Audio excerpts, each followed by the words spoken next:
Barry may have drove the car into the pharmacy, but Barry didn't pull the trigger. Let's talk.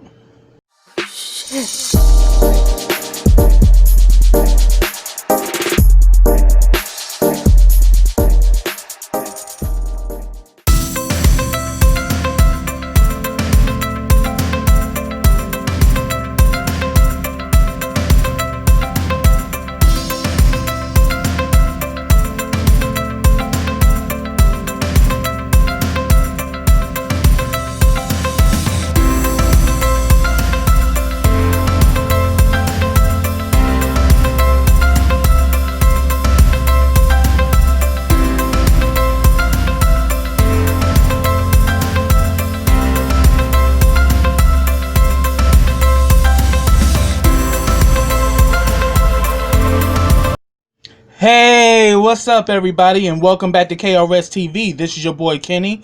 Now remember, subscribe to my channel and click that bell so you can get notifications every time I drop a video. Also follow all the information I have in the description box as well as the comment section. Also like this video, comment on this video, and share this video. Now before I get started with this review, let me send a shout out to the GMHC crew. If you are in the DMV area and would like to get tested for HIV, reach out to us at the GMHC crew to get a home testing kit. You can have the kit mailed to you, or you can call us and make a same-day appointment and come to our location to pick one up. Also, if you're interested in PrEP, which is HIV prevention, reach out to us at the GMHC crew for that as well. Also, if you're a fan of KRSTV and would like to become one of my Black Diamonds, check out my Patreon, my Black Diamonds, because in darkness we still shine. For $3 a month, you get all of my YouTube content as well as exclusive videos specifically designed for my Black Diamonds that will not appear on YouTube. So check out my Patreon today and sign up. Also, check out my YouTube partner BK WorldTube, which is the Black Netflix. You get shows like The Haves and the Have-Nots and the Black Ink Crew. So after you watch this review, click that link within my description box and comment section to check out BK WorldTube today. Now this is my review of The Oval Season 1 Episode 15, and the name of this episode is Clockwork. Like I said in my intro, Barry did drive the car through the pharmacy, but he didn't pull that trigger. And let me explain. So the episode picks up where it left off. Barry gets so irate and so mad after seeing Kareem screwing Sharon on that counter that he literally drives his father's truck into the pharmacy. He gets out, immediately starts beating up on Kareem. They pretty much, are tussling back and forth. Kareem gets his gun and starts shooting, and Barry is trying to block him from shooting him, and the gun is just going off. And then afterwards he goes off on Sharon like, how the hell could you do this to me? Like what the fuck would you think? Like, why would the fuck would you do this to me? And all this shit. So they go back and forth too, and then they look to see that Richard has been shot. And immediately Sharon, she's a medical student, just instinct, she goes there to try to minister him aid. She tries to to go take care of him. That damn Barry is so mad, like, don't touch him, don't touch him. She literally had to slap the shit out of him, like, what, you want him to die? So, and she even tries to tell him to call 911, but Barry is so emotionally distraught that he literally is just stuck. So she gets the first aid kit and gets her phone to call 911, and Barry is just like, what did I do? What did I do? And then Kareem, you ruined your life. That's what you did. I'm like, really, Kareem? Because it seemed to me you ruined yours too, motherfucker, because you up here screwing this man's wife, and when I think back, you were the one who pulled the trigger. Barry was just trying to block you from shooting him because you so high-strung on getting Sharon that you would kill Barry just to have her. So, really, Kareem, you're not looking good at all. And then I'm just like over it, because I'm like, Kareem is such a selfish bastard. It's ridiculous. But yeah, as I said, Barry didn't pull the trigger. Barry was just trying to block you from killing him, and the gun went off, and Richard had got out the car, and Richard got hit. So that's what's going on there. So then we get a scene with Hunter and Victoria, inside their room. Victoria's like, so this where you did it, huh? With no prying eyes. This is where you slept with her. And then he said, so then he starts asking her questions like, like, why wouldn't you let Donald in here? And she says, because I don't want him in here. And then he asks her, like, do you know that your mother was here? Like, did you know why your mother's here? And she says, I don't know. So was she the one that told you that I was giving Denise stock tips? And she said, yes. And she's like, I'm trying to tell you there's a leak in this place. And she says, and as far as I know, you have to sign in and out to get in and out of this place. And the fact that she came in here and there's no trace of her being here, I'm going to get to the bottom of this. I'm like, it was Kyle. Kyle pretty much pulled all the tricks to get her in there. And then all of a sudden he was like, this is convenient. You leave the White House. Denise arrives. Your mother also arrives. It's like clockwork. You know. And then he starts asking her, did you do it? And she's like, do what? Because in his mind, he thinks that Victoria has something to do with Denise, but Victoria had nothing to do with that at all. She has no idea that Denise is dead. So then we see that Donald and Kyle are on their way to Donald's office, and Donald's aide lets him know that Hunter wants to see him in his office, and he pretty much tells. So Kyle's like, "Well, I guess our meeting will have to wait." And then Donald was like, "I will deal with you later." And like Kyle's like, "I hope so." I'm like, it is just so evident that these two got like this weird, gay dynamic going on, and it's just a mess. So then we see Lily, after she's about to leave, and she calls Bobby, because she's still at the White House, and she calls Bobby crying, and Bobby's like, won't you come to me? And she says, so just tell me, everything around me is a lie? And he was like, yeah, pretty much. And he was like, and then she was like, well, what about you and me at the airport? Was that all a lie too? And he's like, well, when you have a mark, you have to tell the mark everything they want to hear. So she's like, oh wow, I'm just a mark. And he's like, yeah, but you're the most beautiful and purest mark I ever had. But he lets her know that, look, you're like a pond, and you're surrounded by all these sharks, and he's like, I need you to come to me. Just come to me. And Lily's like, no, I need to know why. And she's like, from who? From who? And she's like, my husband. And he's like, he's not going to tell you anything. She's like, but I'm going to get to the bottom of it. So that was the end of that. So then we get a scene with Donald and Hunter.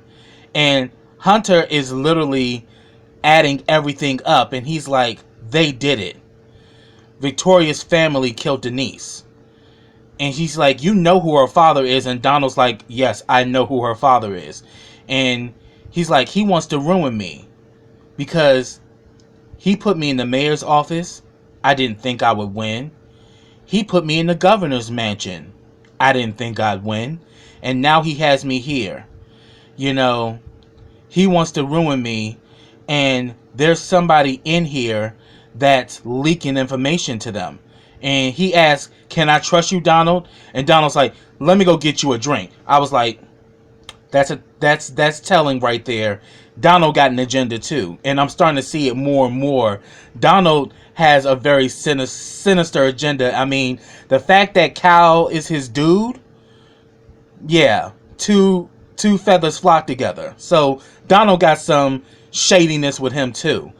And pretty much he was saying that, and he pretty much tells him that, well, sir, you did take an illegal drug, so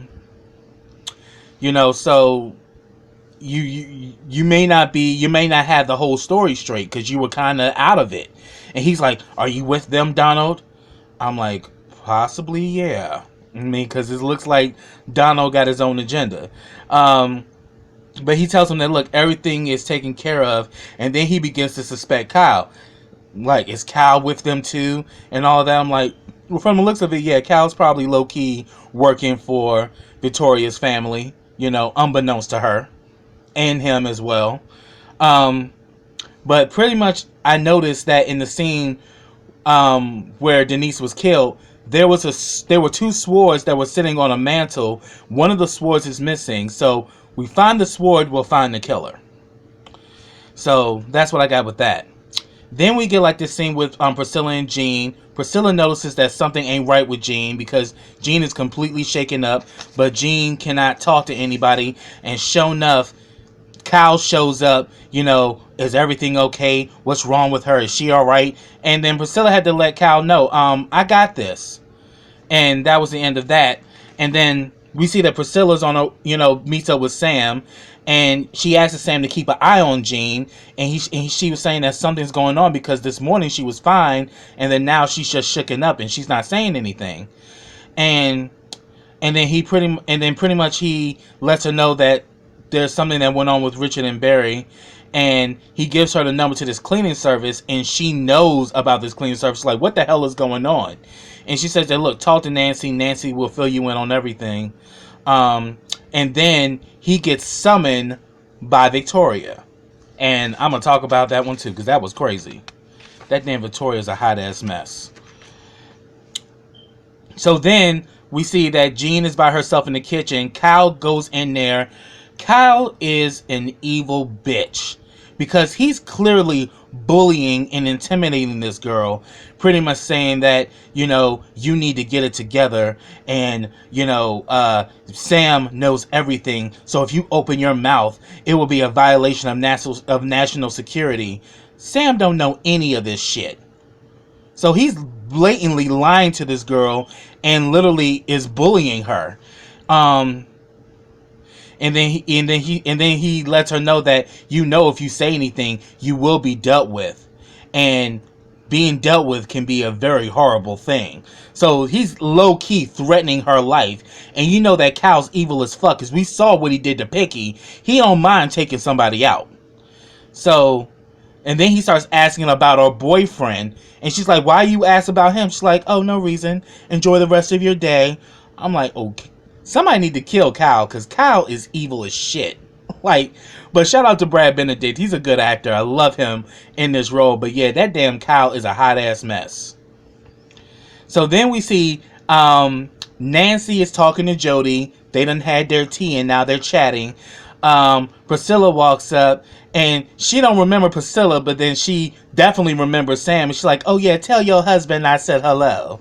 I'm like, oh Jody, you a hot ass mess.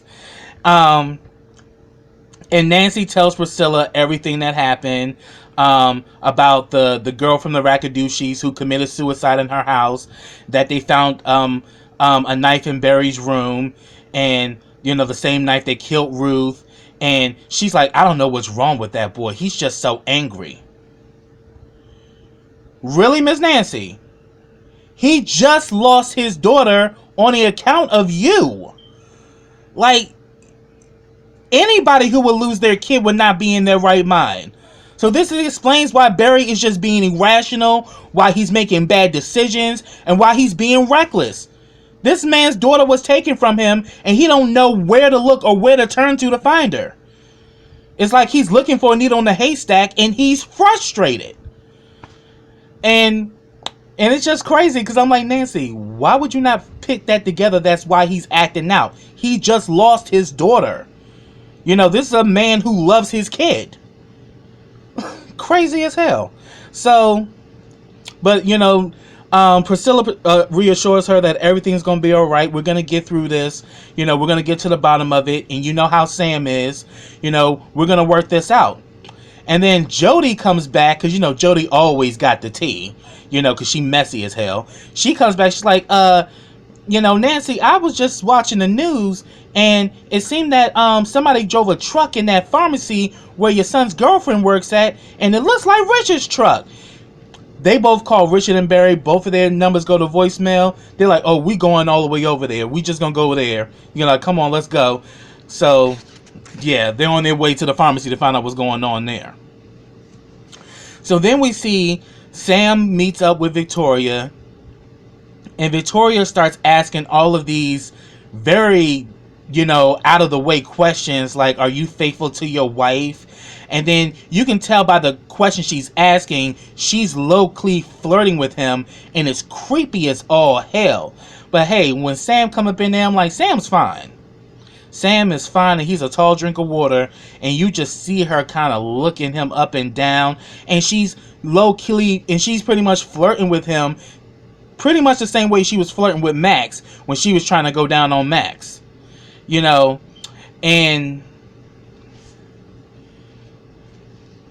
then all of a sudden she starts probing about Denise, and she's like, so there was a girl that was here today, and I could smell her cheap perfume and her disposable douche.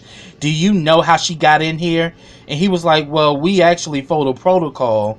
So he's like, no, like there's no way I would know that. And she's like, oh wow, I see I'm not gonna get anything out of you, but the man that but trust me, I will find the man, and when I do, he will be very happy. And then she kind of like low-key grabs his tie, and I'm like, see, this is where Jason gets this creepy shit from. He gets his sneakiness from his father, but he gets that creepy shit from Victoria. Because Victoria is creepy as hell, how she's going after the SS men, trying to get them to beat up her box because she ain't getting none in, she ain't getting none in the other way because Hunter can't stand her. So it's just like, wow, that damn Victoria is a hot mess. So then, Kyle again, we see starts messing with Max, talking about his wife, and does she still work on the bank on 3rd, and does she still go to the gym at the market, and does she still shop at the market on Wilson, and like pretty much did like an intel on his wife and everything. And Sam walked in on it, and Sam was like, don't do that shit again. And why are you doing intel on his wife? Are you following her? And he was like, oh no, that information's in his file. And he was like, why are you looking through his file? He's like, no, I'm just doing it for shits and giggles. He's like, you keep this shit up, you're gonna get fired.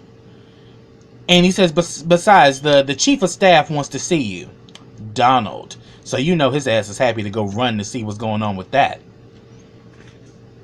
Then we get a scene with Jean and Max. Max is pretty much in the same way is trying to interrogate Jean, and she's not giving him anything. He's like, are you good? You look nervous. And she's like, what's that in your hand? And she's like, it's my personal property. But he's like, let me see it. And it was her father's medal.